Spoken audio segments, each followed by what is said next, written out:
Greetings, and welcome at last to another episode of MystiCast. I'm Danielle Molinaro. And I'm Alex Stavik. Today we have a great show, so be sure to stay tuned to all the action. This is MystiCast.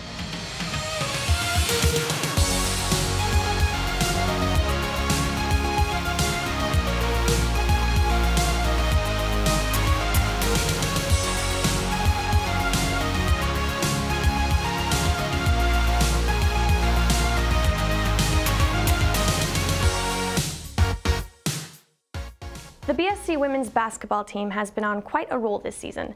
Here's Alex Stavik with more.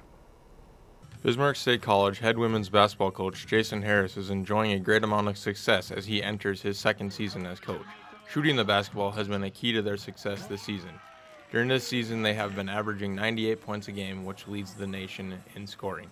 So I think that's a pretty impressive stat for us and something that is kind of our go-to. Leslie Bedoin, a third-year player at BSC, started playing volleyball here, but they had some injuries on the basketball last season, so Coach Harris asked her to play. This is hard, everything's hard. Competition, we're finally getting into some good competition games, and we're really enjoying it. We're playing a good style of basketball, so we're rolling right now. For BSC Mystic Media, I'm Alex Stavik. The team sure seems to be doing well this season. It'll be interesting to see what happens for the Lady Mystics in the future.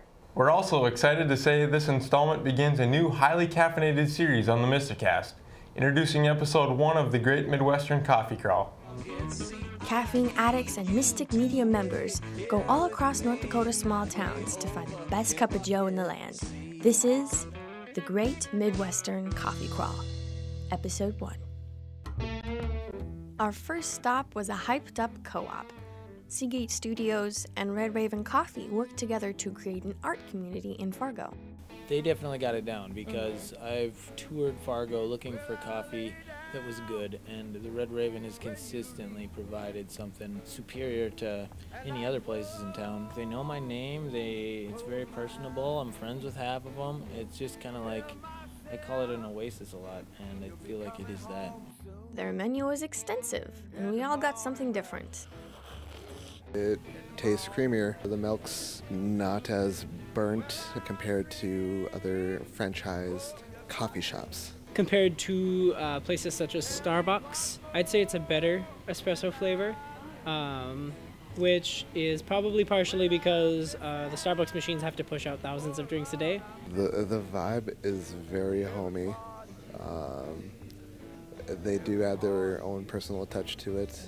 Nothing standard. They have a lot of live events here. They said like poetry slams, live gigs and stuff, and they have local art plastered everywhere.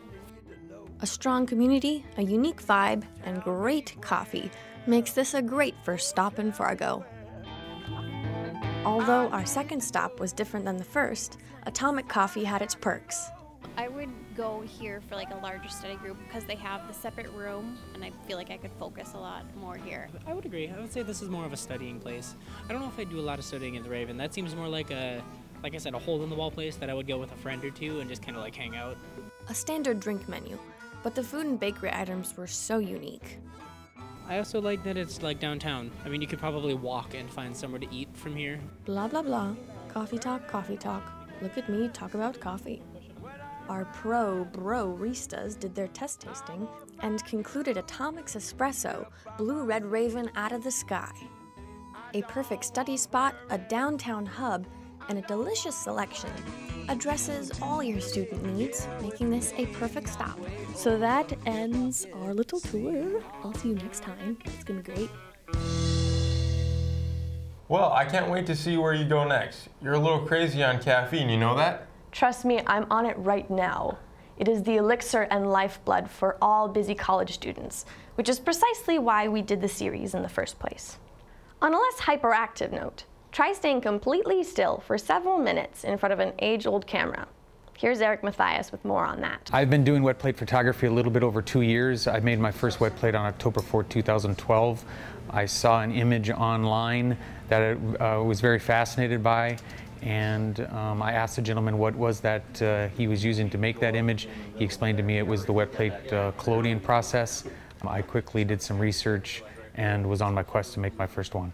The wet plate collodion process was invented in 1848 by a gentleman by the name of Archer.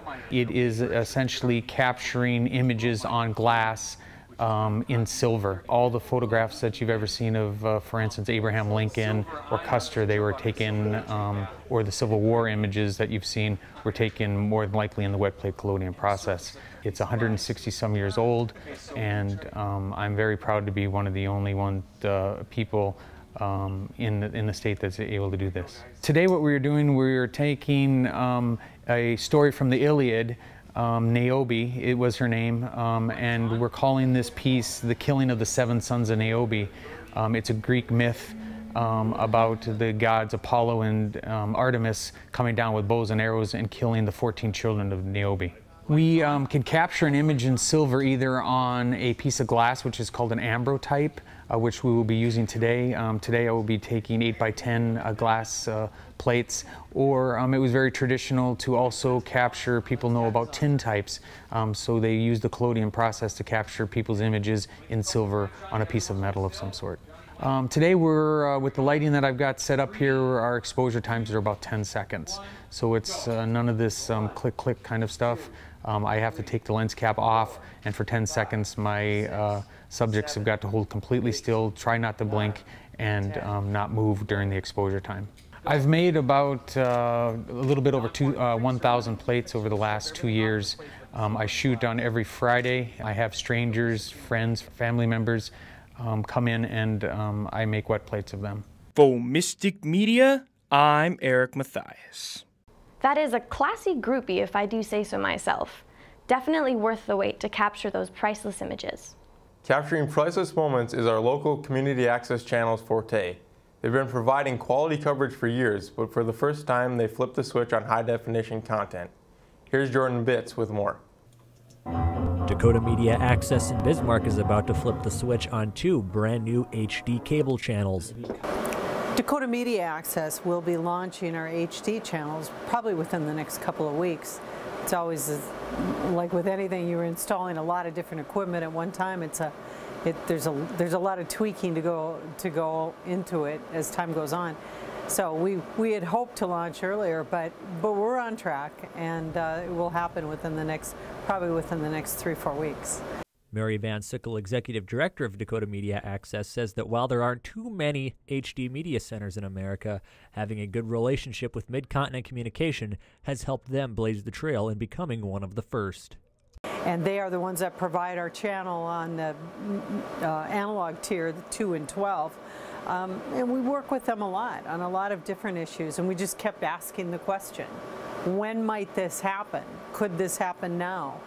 The other thing that a big component of this was the cost of the technology.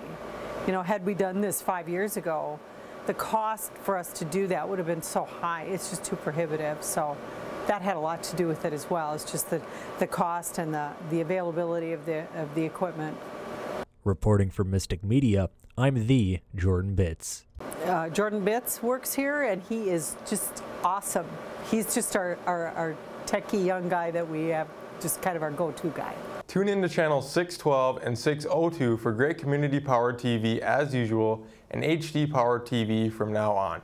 On a local note, local vendors, artists, musicians, sellers, and buyers all gathered at New Song Church for the very first holiday art market. Danielle Molinero brings you a sneak peek at the new art market fair in Bismarck.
Looks like something you'd be into? Well, don't worry if you missed it. There's more where that came from. We'll be getting you the dates and details as the new spring art market comes closer. That will be all for this episode of MystiCast. Thanks for watching, and you all have a fantastic day.